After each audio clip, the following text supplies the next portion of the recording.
Oasis Audio presents Old Fashioned by Rene Gutteridge. Read for you by Brooke Heldman. Chapter 1. His day started out quiet and ordinary, the way he liked and assured himself of. The morning light of early autumn rose in the east and filtered through the old, cracked windows of the antique shop, carrying with it smells of dust and wood shavings and varnish. Every morning for 9 years, before the sun fully slipped from its covers, Clay had unlocked the old shop. The store was tidy and presentable, like a perfectly tailored suit, showcasing the uniqueness of all the antiques. Everything, as it always did, had its place. This morning he stood in the midst of them, carefully surveying the room and inventorying what he might need to acquire this week. Some items he found at estate sales, others, the more unique pieces, George brought his way. Most needed at the very least a good buffing. Typically they needed much more. They came to him as trash. But with hard work, tried and true elbow grease, there was rarely anything that couldn't be restored. There was no magic in it, but sometimes when he was finished, it felt otherworldly.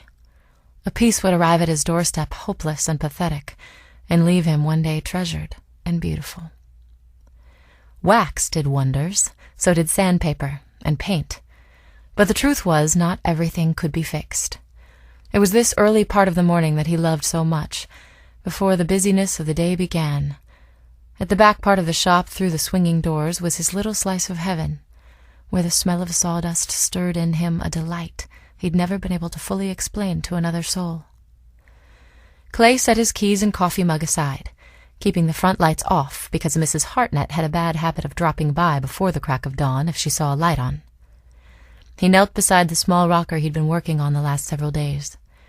An elderly man had dropped it off, hardly saying a word, paying for it in advance, even though Clay insisted he didn't need to do that. "What's your story?" he murmured, his fingers gliding over the now smooth wood. The chair was a hard-bitten thing when it came in, chipped and cracked and neglected, smelling vaguely of smoke. Whenever he worked on an old piece of furniture, or anything else for that matter, he found his mind wandering to possibilities of where it once came from, and how it had gotten to where it was now. Most pieces had spent dark days in attics and basements and back rooms that never heard footsteps. Somewhere in their lives they had served a good purpose.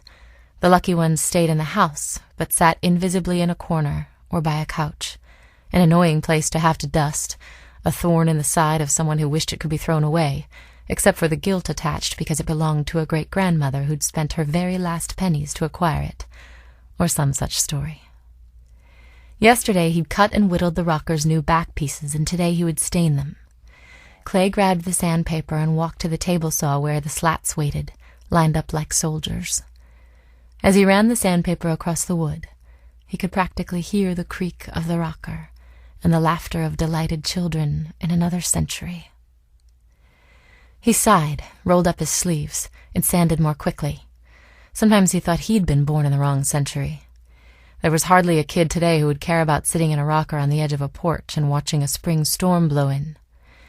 The world that he once thrived in had become a noisy, clangoring, messy place.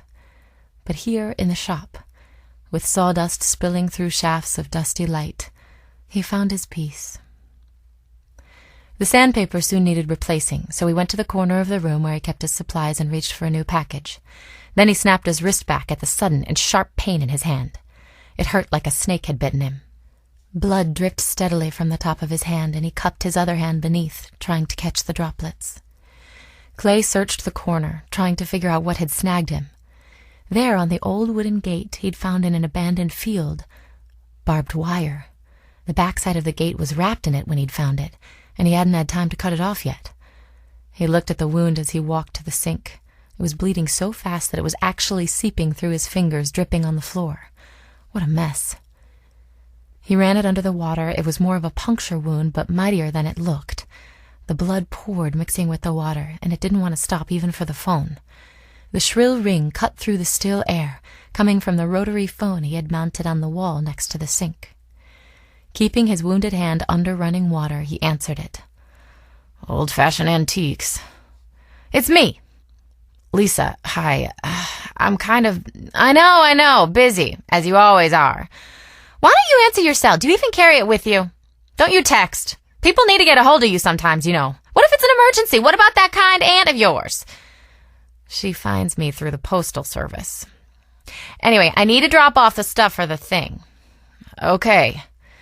Are you going to be there this morning? Silly question. Where else would you be? The hospital? What? I might be. You never know. Maybe I got tangled in some vicious barbed wire. I might be bleeding out even as we speak, and here you are, completely oblivious. Lisa sighed. She never got his humor. I'm being serious. Can I bring it by? In the background, Clay could hear Lisa's daughter, Cozy, screaming at the top of her lungs. She's okay? Ugh, she's thrown a fit. So she's in timeout. You know, we don't believe in punishment. I know. I just keep thinking you'll change your mind about that. So I'm coming by later, okay? And remember, this is a total surprise, not a single word to David about it. I'll make you a deal. I won't tell David if I don't have to come to the party. Clay, he would be crushed. You know, I'm just there to boost your numbers, fill in the empty space. True. But you're still coming. And not a word. I'll see you later. She hung up and Clay raised his hand toward the light. It had finally stopped bleeding. He put a Band-Aid on and started mopping up the blood droplets all over the floor. It was a lesson every person learned one time or another in their lives. Never cross paths with barbed wire. Look at that, would you? Look at it! Amber let go of the steering wheel with both hands and put her knee underneath to keep it steady. She gestured, glancing at Mr. Joe. Nobody gets this. I realize that, I do. But see how the road winds and then off it goes through the trees? You don't really know what's around the bend, see? Amber put her hands back on the steering wheel, then gave Mr. Joe a quick scratch behind the ears. She'd temporarily let him out of his carrier, though he tended to get carsick if left out too long. Well, you're unimpressed as usual, but there's something beautiful about roads. They're so full of possibilities. Of course, you can always die in a horrific crash, too, but mostly it's just about going somewhere. Anywhere. It's about what's around that bend, Mr. Joe. What's there?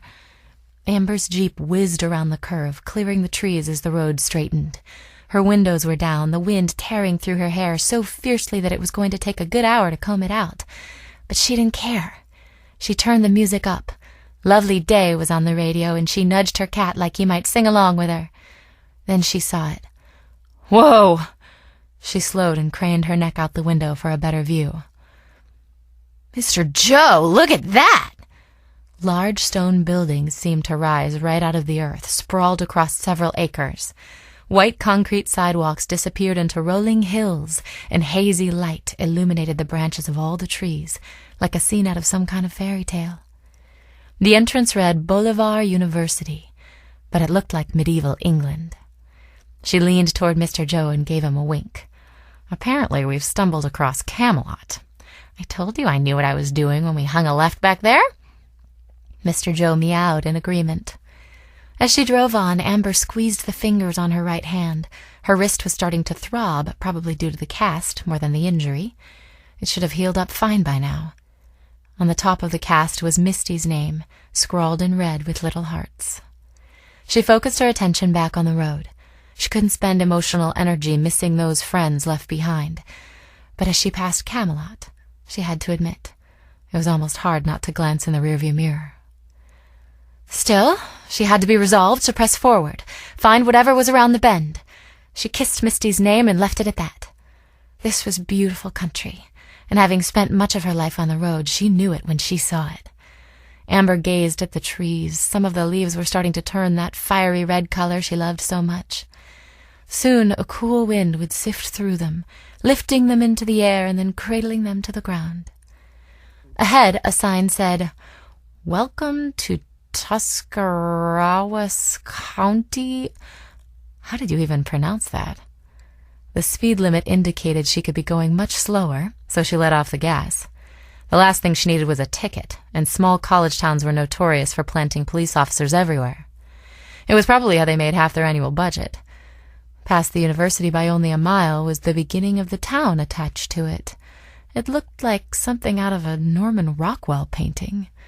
She was probably somewhere near Amish country, too. She'd have to look at her map at some point, but her best guess was she was in eastern Ohio. Charming little place. Like old Coca-Cola sign charming. The car lurched and lurched again, throwing Mr. Joe off balance. His ears flattened. Then the engine sputtered and gurgled. Amber smiled, but kept driving. She made it through the town square, going less than 25 miles an hour in 10 minutes. A small gas station ahead had a flat yellow carport extending over only 2 gas pumps. It looked like it had been built sometime in the 1950s and seemed to be the last stop before the road stretched ahead and turned out of sight. She deliberately drove on by, her gaslight glowing yellow. Then the engine died. With the momentum she had left, she pulled to the side of the road and let go of the steering wheel. The gas station was a 5-minute walk behind her, no more. Mr. Joe was purring again, wrapping his body around the empty glass jar he shared the seat with. Amber took the keys out of the ignition and relaxed into her seat, just a bit. The temperature was so perfect. It reminded her of Monterey in April. The sky, bright and blue, was totally cloudless.